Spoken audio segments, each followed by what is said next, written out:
And now, it's time for DJ Rocky's Secret Files.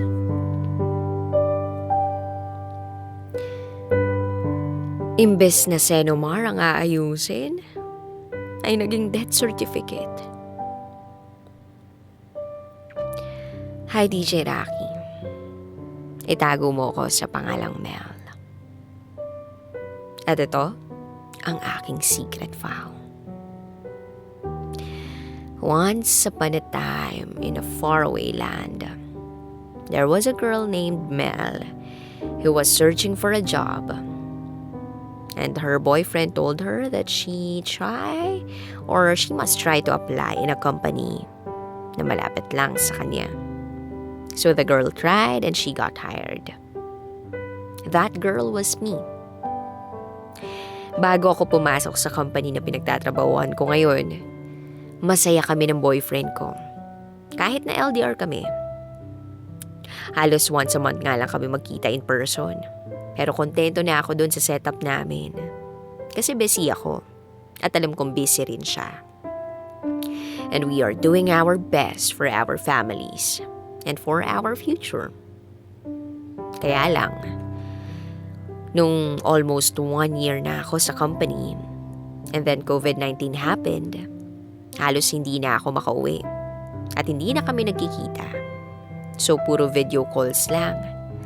At dumating sa puntong, pagdating ng gabi, at ready na ako matulog, tsaka siya tatawag.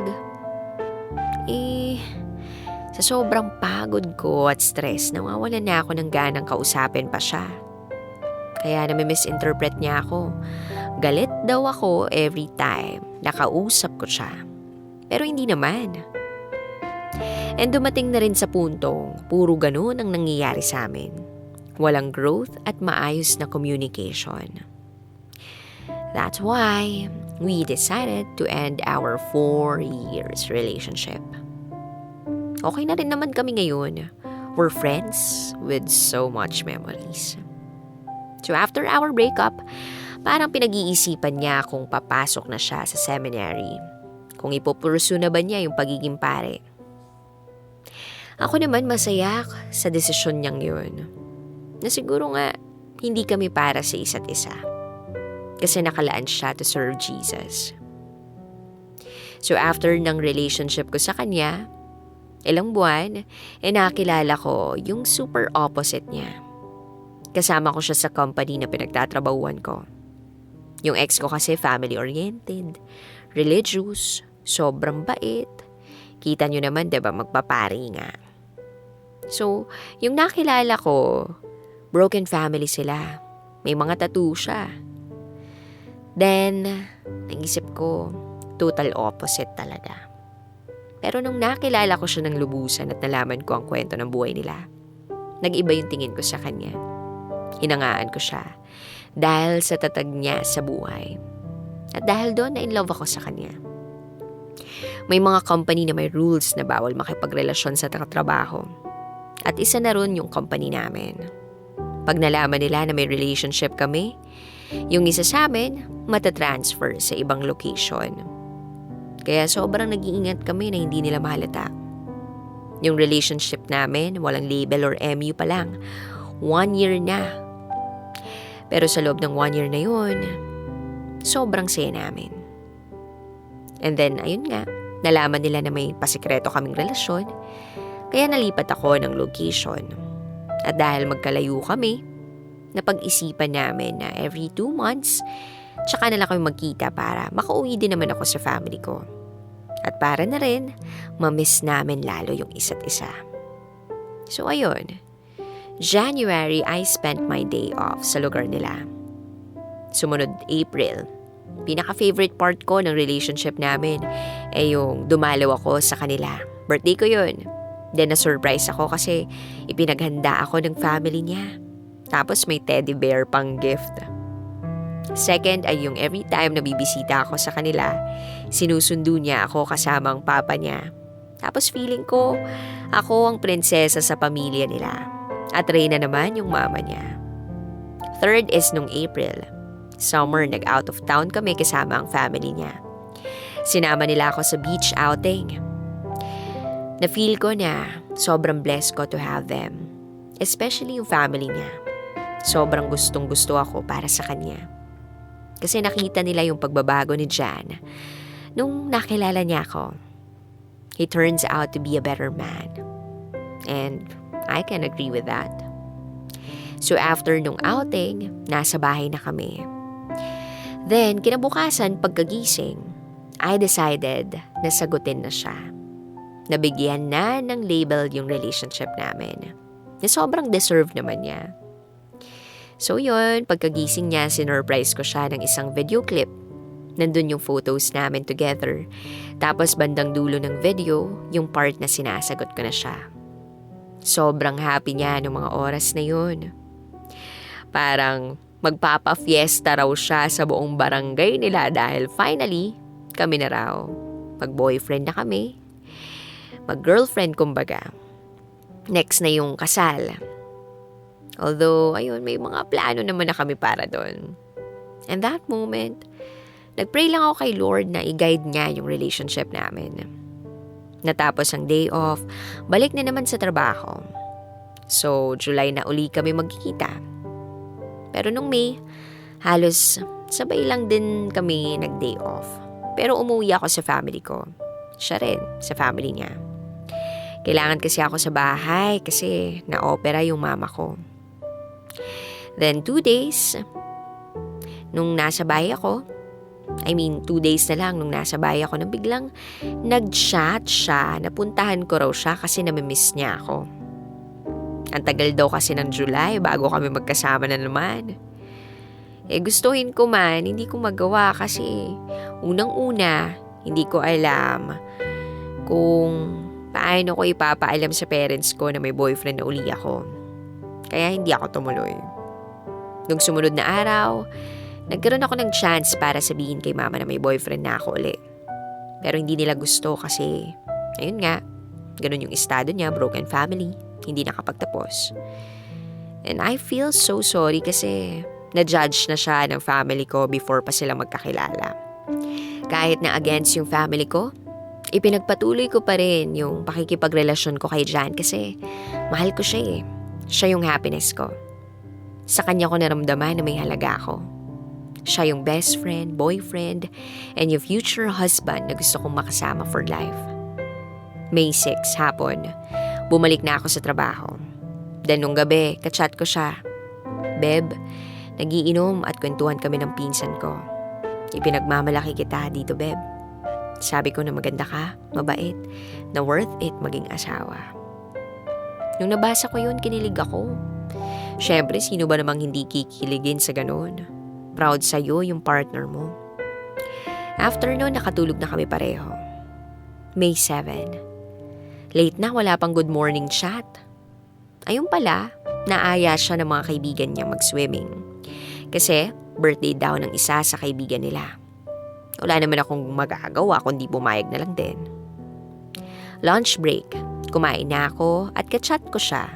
Nagpasend pa ako ng pic nila tapos nagsend din siya ng pic niya. After nun, nakatulog na ako. Pero hindi ako gising. Hindi ko alam kung bakit. Bigla na lang nag-flashback lahat sa isip ko kung paano kami unang nagkita, kung paano nangyari lahat. Gusto kong matulog pero hindi ako makatulog. Binuksan ko yung message niya, may I love you pala. Hindi ko na-replyan kasi may ginawa na rin ako. Around 3 to 4 p.m., may isa akong katrabaho. Bigla nang tinanong, Ma'am, nasan yung boyfriend mo? Sagot ko, nasa planetang Pluto. Tapos ayun, tumawa lang siya. Then pagbalik ko ng office, mag-out na rin ako nung time na yun, nang biglang tumawag yung papa niya. Agad ko namang sinagot. Hello pa, bakit po? Sagot ng papa niya. Anak, wala na si Jan. Sumagot naman ako ng, Po? Nag-swimming lang po sila ng mga kaibigan niya pa. At sumagot naman ang papa niya ng, wala na siya. Na-aksidente sila ngayon lang. Sumagot naman ako ng, "Wag naman po kayong magbiro ng ganyan, pauwi na po yun." Then sabi ng papa niya, "Wala na siya anak, wala na si Jan."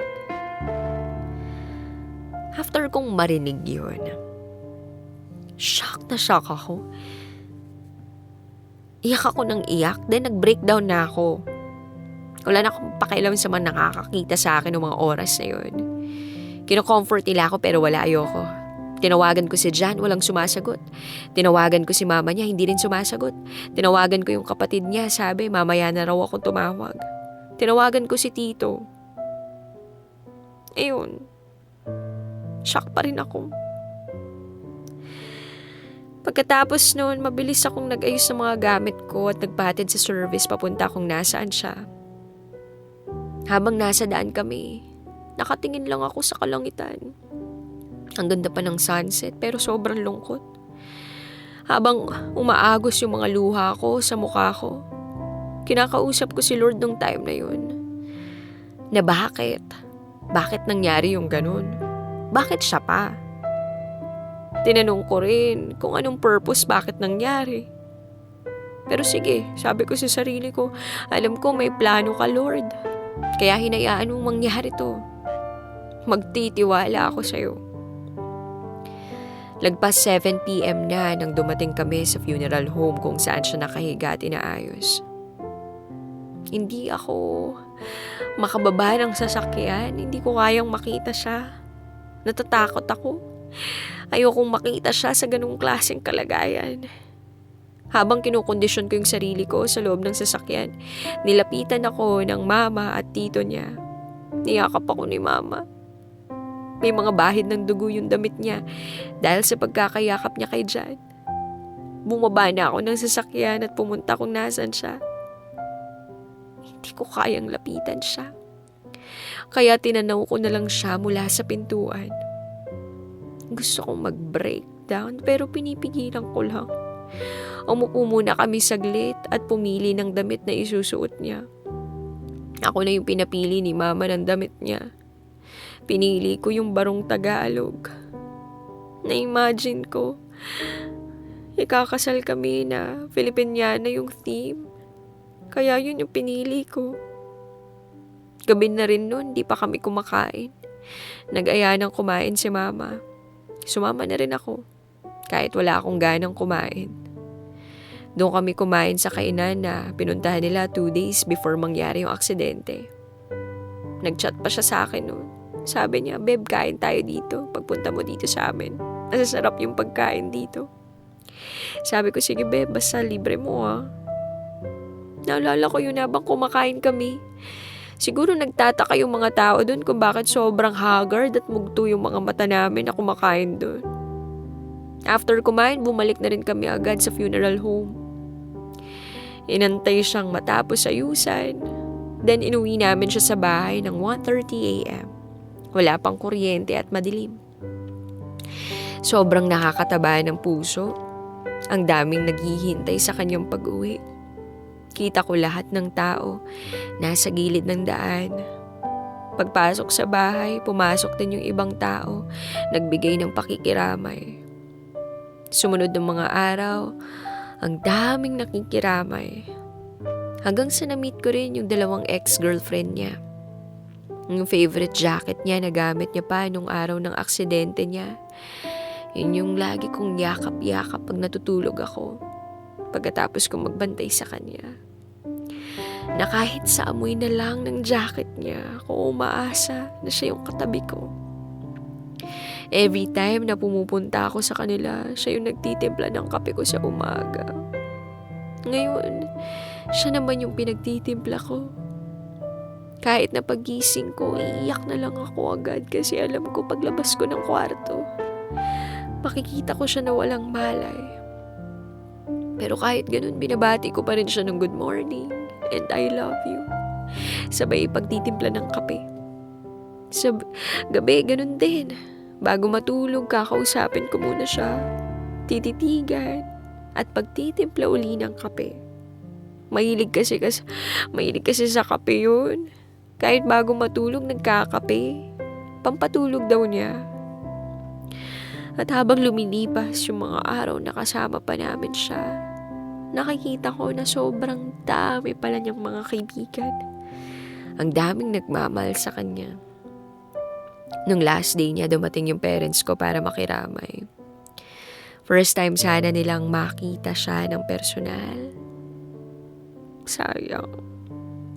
At sa ganitong paraan sila nagkita. Dumating yung gabi, may live band pala na kasama sa package yung funeral niya.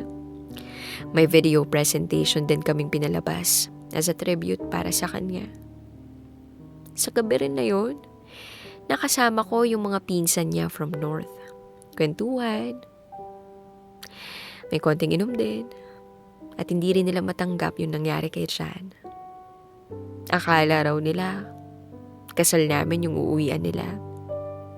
Pero hindi nila alam na mapapaaga pala ang pagbalik nila. At ganito ang uuwian nila. Sobrang sakit. Yung sakit na nararamdaman ko na hindi ko na maiyak kasi naubos na yung luha ko sa mga naunang araw. So yun, binuhos ko na lang sa pag-inom. Hanggang sa naiyak na lang din ako bigla. Ang sakit-sakit. Lalo nang hinatid namin siya sa huling hantungan. Wala na siya. Wala na siya. Wala na yung taong sobrang mahal ako. Yung taong pinapahalagahan ako ng lubos. Wala na yung mahal ko. Hindi ko alam kung paano uli babangon sa mga nangyaring to. Sobrang strong ko ba para bigyan ng ganitong mga pagsubok? Siguro nga. Dahil kahit gustong-gusto ko nang sumuko, hindi ko magawa. Ang hirap pala na yung pinaplano naming kasal, bahay, at tumira sa lugar na tahimik ay iba ang magiging hantungan. Na imbes na senomar ang aayusin, ay naging death certificate. Na imbes na design ng bahay namin, ang pagpaplanuhan ay naging design ng magiging musoleo niya. At yung damit na dapat na isusuot sa kasal, ay isusuot niya sa loob ng kabaong. Sobrang sakit. Hindi ito yung inaasahan ko na mangyayari sa atin dyan. Sa ngayon, ilang buwan na ang nakalipas, hindi ko pa rin kayang mag-move on. Ayokong masanay na wala siya.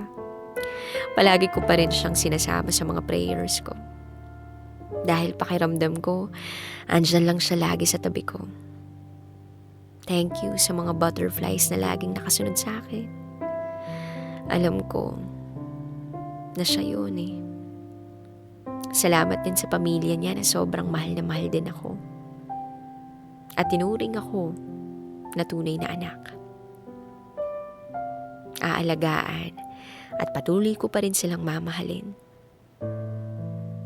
Rest well in God's arms, Beb. Ikaw na ang angel namin. Guide and protect us always. I love you so much, mahal ko. Hintayin mo ako dyan. In God's perfect time, magkikita at magkakasama tayong muli. At dyan natin itutuloy ang mga naudlot nating plano at pag-ibig. Hanggang dito na lang po. Muli, ako si Mel at ito ang aking secret file. Always your number one SM radio station. Love Radio. Kabisyo, nakarelate ka ba sa secret file na binasa ko? Kung nakarelate ka, mag-subscribe ka na dito sa aming YouTube channel at pindutin mo na rin ang notification bell para updated ka sa mga susunod na episodes ng DJ Rocky's Secret File.